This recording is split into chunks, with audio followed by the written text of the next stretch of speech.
do the material universes temporarily manifested by the reactions of the three modes of nature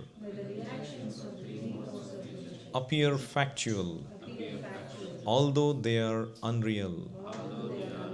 I therefore meditate upon him, Lord Sri Krishna, who is eternally existent in the transcendental abode, which is forever free from the illusory representations of the material world. I meditate upon him, for he is the absolute truth. Purport by Srila Prabhupada. Today we'll be reading the last two paragraphs of the purport. It had been a big purport. How many pages was it in this book? 36 to 42, 7 pages. Srila Vishwanath Chakravarti, all please carefully note, I'll ask questions. Srila Vishwanath Chakravarti Thakura specifically deals with the original and pure sex psychology, Adi Rasa, devoid of all mundane inebriety. The whole material creation is moving under the principle of sex life. Prabhupada wrote that in italics. In modern civilization, sex life is the focal point for all activities. Wherever one turns his face, he sees sex life predominant. Therefore, sex life is not unreal. Its reality is experienced in the spiritual world. The material sex life is but a perverted reflection of the original fact. The original fact is in the absolute truth, and thus the absolute truth cannot be impersonal. It is not possible to be impersonal and contain pure sex life. Consequently, the impersonalist philosophers have given indirect impetus to the abominable mundane sex life because they have overstressed the impersonality of the ultimate truth. Consequently, man, without information of the actual spiritual form of sex, has accepted perverted material sex life as the all in all. There is a distinction between sex life in the diseased material condition and spiritual sex life. This Srimad Bhagavatam will gradually elevate the unbiased reader to the highest perfectional stage of transcendence. It will enable him to transcend the three modes of material activities, which are fruitive actions, speculative philosophy, and worship of functional deities as inculcated in Vedic verses. Thus ends the Bhaktivedanta purport. Om Ajnanatimirandhasya Jnananjana Chakshurunmilitam Yena Tasmai Shri Gurave Namaha. Nama Om Vishnupadaya Krishna Presthaya Bhutale Srimate Bhaktivedanta Swamin Iti Namine. Namaste Saraswate Deve Gauravani Pracharine Nirvisesha Shunyavadi Paschatya Deshatarine. Jaya Sri Krishna Chaitanya Prabhu Nityananda Sri Advaita Gadadhara Sri Vasadi Gaura Bhakta Vrinda. Hare Krishna, Krishna Krishna, Hare Hare, Hare Rama, Rama Rama, Hare Hare. Hare Krishna, Jaya Srila Prabhupada. You all know Rupa Goswami? Who is Rupa Goswami? I do not know. You do not know? He lives in India.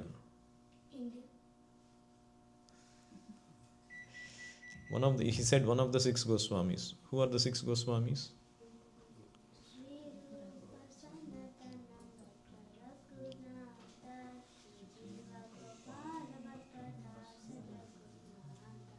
Okay, you gave the answer. Let me ask all the 6 names. Okay, come on, Shreya. Who are the 6 Goswamis? Huh? Sanatan Goswami. Okay, 1.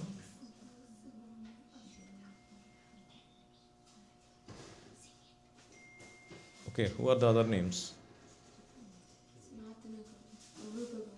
Rupa Goswami 2,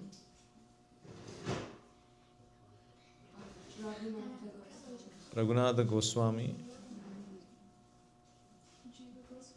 Jiva Goswami, Gopal Bhatta Goswami. Okay, 5 names you got. Who can say the 6th name? Raghunatha has 2. Raghunath Dasa and Raghunath Bhatta. 6 Goswami. So Rupa Goswami was in Vrindavan. One time, Mirabai came to meet Rupa Goswami. Who is Mirabai? Another great devotee of Krishna. What's his name? Shivansh Krishna? Turn this side. Yeah. Srimad Krishna Das. Yes. So who came to meet Rupa Goswami? So you have to pay attention. So Mirabai came to meet Rupa Goswami, but Rupa Goswami sent the message to her saying, I am a mendicant. I am not supposed to see women. And so the servant came and told her, he is not seeing women.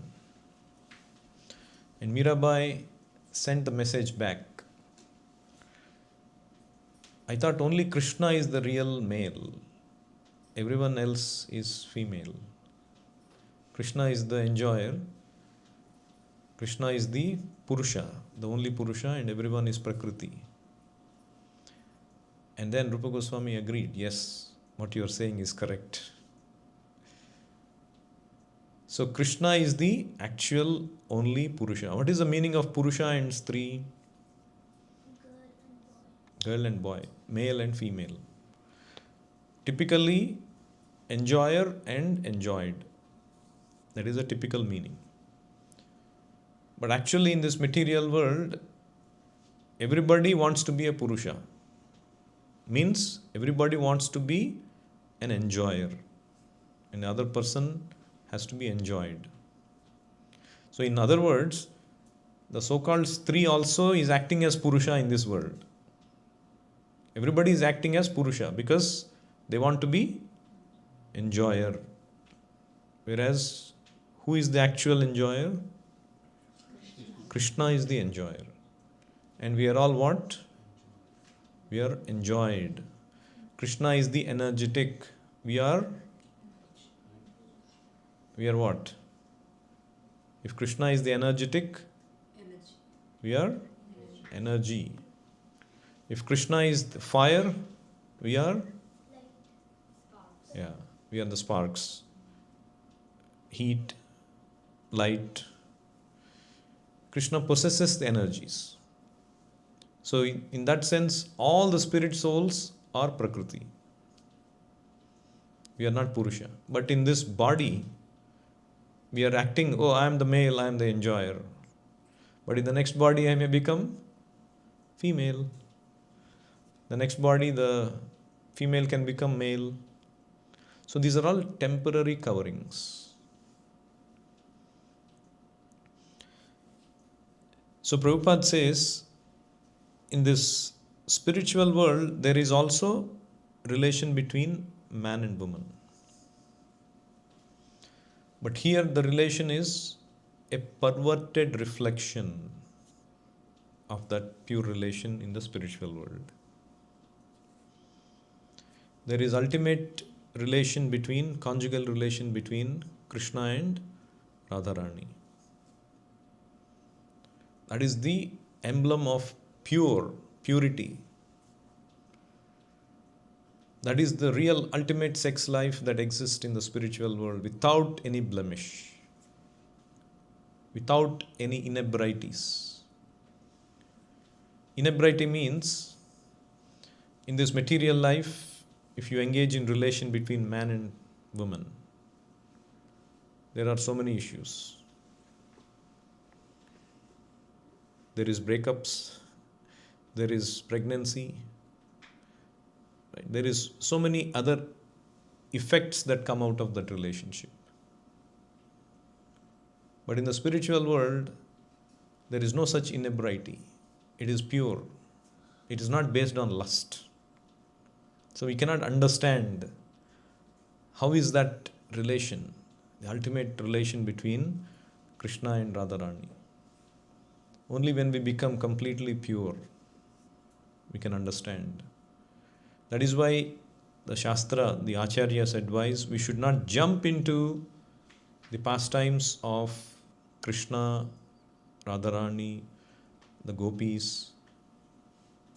We should not, because we'll misunderstand. The only idea we have is the relation between man and woman in this world, which is a perverted reflection. Where does Krishna say in Bhagavad Gita that this material world is a perverted reflection of the spiritual world? Anybody knows the 15th chapter? Yes. First one. Yes. Urdhvamulam adhah shakham ashwadham prahuravyayam chandamsi yasya parnani yastam veda sa vedavid. Urdhva means upar, means higher. Moolam means the roots. Any tree, have you seen the roots down or up? Down. But Bhagavad Gita is saying there is a tree with the roots up. Where do you see such tree? Reflection. No, he is saying in the spiritual universe you will see like that. Because I watched a movie that the waterfall is going upside down. It's going up now. I think it's because of tornado. It's going to make trees upside. So, the answer is what Ajay said. When you go to a lake, when you see a reflection of a tree on the water in the lake, how does that reflection appear? The roots are, when you are seeing from the other side, right? The roots are up and the branches are down. This is called reflection. It's not reality. I'll tell you a small story for the kids. There was once a king, and he had his favorite daughter, and he was pampering her so much. And one time he gave her a gift, very nice necklace, and she was always wearing that, and she was always shining it, taking care of it, polishing it. And one time she was carrying it in her hands, looking at it, and suddenly from the courtyard a bird has come and picked it up with its beak and flew away. And this daughter started to cry like anything, the princess. And whatever people came and started to offer her, she said, "No, I want only that necklace." "Where will you get that necklace? The bird has flew away." And the king came and said, "No, I'll give you another necklace, more important necklace or more valuable necklace." She said, "No, I want only that." And so the king, he announced a prize money. Anybody who can find that necklace, I'll give double the worth of that necklace price to that person. It's a huge amount. And everybody started to look for it crazily, but nobody could get it. And finally there was this man, a good-looking man with nice clothes. He was walking by the river, and it was because of pollution, they were dumping everything into the river. It seemed very filthy. Nevertheless, there was water and all that. And suddenly, as he was walking, he saw the necklace in the water, floating in the water. And immediately, he didn't care whether he was wearing good clothes, he was good looking. He didn't care. He just jumped into the water. And he swam across and reached the necklace. And finally laid his hand, and he was thinking of the wealth that he was going to get and enjoyment that he will have. Unlimited enjoyment. But he couldn't catch the necklace. And the necklace slipped away from his hands. And again he swam and again grabbed the necklace. Again it slipped away. And he was trying desperately again and again it was going out of his hands. And there was a sadhu walking by the same path, and he saw this man desperately trying to get something. And he stopped and asked, "My dear son, what are you doing?" And this man wanted to hide. No, no, no, nothing, Swamiji. You can just go along. I'm just doing some swimming. Swimming in this filthy river? No, no, no. I was swimming downstream and then I came here and it became like this. No, you can go. And then the Swami understood. He's hiding something. My dear beta, I don't want anything from you. I'm here to help. I'm a mendicant. I'm on my way. I'll help you and I'll go. And then he admitted and he said, this is what happened. The king announced a huge prize money. The necklace is here in front of me. I'm not able to catch it. And he said, you will never catch it. Why? Because it's a reflection. The real necklace is on the branch of the tree. You're seeing the reflection of it. It's always elusive. And then he actually got the real necklace and got the real money. So the lesson from this is, this material world is like that reflection. The real thing is in the spiritual world. The real substance is in where? Material world or spiritual world? But in the material world, we are trying to act like we have a real substance. Krishna is there, Radharani is there, the inhabitants of Goloka are there, the real enjoyment is there, the real relations are there, without any inebriety, without any contamination. And here we are trying to imitate Krishna. We are trying to imitate those relations. The relations there are eternal, and the relation here is temporary. The happiness there is pure, and the happiness here is contaminated, mixed. It's actually distress. We sometimes think it is happiness. Absence of distress we take to be happiness. This material world is like that. Like that example I was giving. This man, this criminal was being dunked into the water for his punishment until he almost dies. And then he is taken out of the water. He's given a couple of seconds as a breather. And then he thinks, oh, what a great relief. So that is the kind of happiness in this material world. So here, Prabhupada is saying, the real substance, the original and pure sex psychology, Adi Rasa, devoid of all mundane inebriety. That is why when Prabhupada gave that Krishna book, where it has also the Dashamaskandha, Gopi Gita, where the Rasa Panchadhyay, the Rasa Leela, 5 chapters, Prabhupada gave, but he gave sufficient understanding of Krishna Tattva, so we don't misunderstand the relation between Krishna and Radharani, Krishna and the gopis. They're all Krishna, Radharani and the gopis, they are all Krishna's eternal internal potencies. Anyone knows this shloka? Brahma Samhita. Ananda Chinmaya Rasa.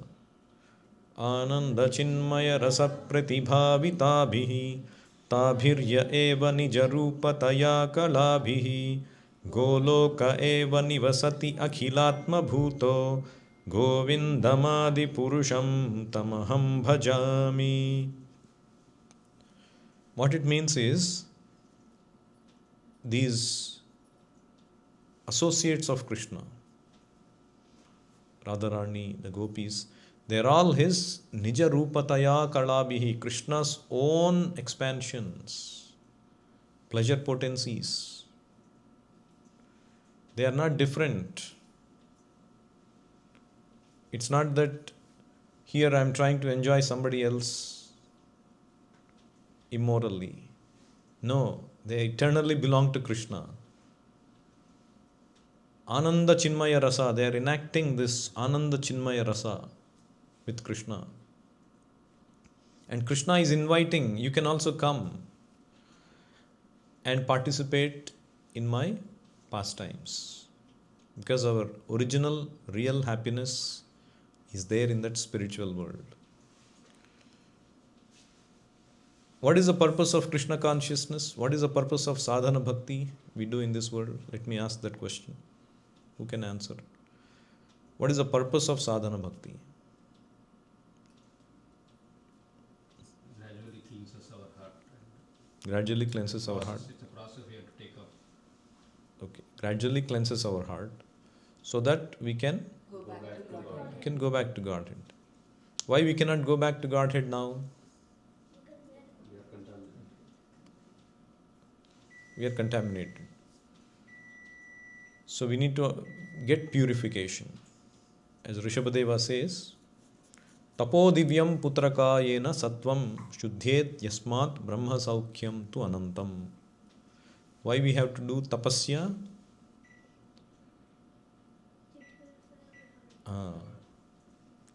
Why we cannot enjoy in this world? If somebody comes and say, hey Sharan, other kids are all enjoying life and you are just studying scriptures, chanting holy name. There is so much of enjoyment outside. What will you tell them? Because everything that is temporary, this is Everything outside is temporary, this is eternal. You can also tell them, for example, let's say somebody has fever. Anybody got fever? Okay, you both didn't get fever. You did, everybody did. When you get fever, we can go out and jump and dance and play. True or false? False. Why?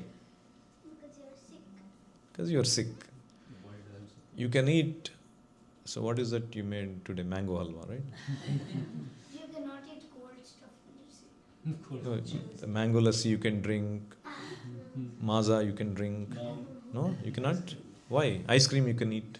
No, false. If you drink cold or have cold when you're sick, you'll get even more sick. Even more sick. See, you cannot enjoy, right? If everything, all the food is in front of you, you cannot enjoy. All the kids are playing outside, you cannot enjoy. Everybody wants to go out and chill, you cannot enjoy. Why? Because you are sick. They are not sick. Understand? For you to enjoy, first you need to come out of sickness. And how you come out of sickness? Taking medication. You have to take a medication and follow the diet. Only rice and rasam. Rasam rice. Today you are getting only that. Rasam rice, I'm getting rasam rice. Okay. Yes. Only rasam rice I'm going to take. So we are given only austere medication. Medication and austere diet. So that when you become healthy, again you can eat everything, again you can go. So this material life is like that. Anybody who's got a material body, he is said to be diseased, sick. To enjoy spiritual world, you need to get a spiritual body which is purified of this disease. That is why Krishna consciousness or sadhana bhakti is like that medicine by which we can cure this disease. So you should tell them, you're all sick. Prahlad Maharaj used to tell them, you're all sick, spiritually sick. Therefore, how much ever you want to enjoy, you will be frustrated. If a diseased man wants to enjoy and tries to eat all kinds of food, he will be even more diseased, more trouble. So first we need to get rid of our disease. That is why we need to do sadhana. It may appear like austerity. It may appear like taking medication. Nobody likes that, right? All the kids, we are asking you, sit and chant. Let me hear what you are chanting. Why don't you read? Engage in conference call. Mom, I finished my rounds today. Because it is not natural for us. Even adults also. We are looking when I complete my 16 rounds. Because when we get the taste, you will not stop at 16. Haridas Thakur was chanting how many rounds? 3 rounds. Huh? 3 lakh. 3 lakh rounds? 3 lakh already. 3 lakh round plus. That is, he will go to God in like when he's done. Yes, 192 rounds he was doing, not 16. He just wouldn't stop because he has taste. Practically throughout day and night he was doing. So if you get taste, that is how it is. But we don't have taste, therefore we have to take it as a medication properly as prescribed by the doctor. Whatever we are chanting, we should hear properly. Very attentively we should chant. Follow the principles of sadhana so that we can become freed from disease. We get the taste of the real spiritual life. Then we can go back to Godhead and experience the real relation between Krishna and Radharani, the gopis. We can also take part in that. You want to go there? You want to go? I will go Where? to where you just said.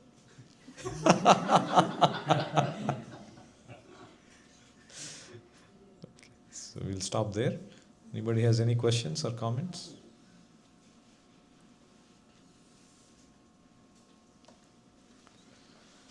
ग्रंथराज Shrimad Bhagavatam की जय, विश्वगुरु श्रील प्रभुपाद की जय, निताय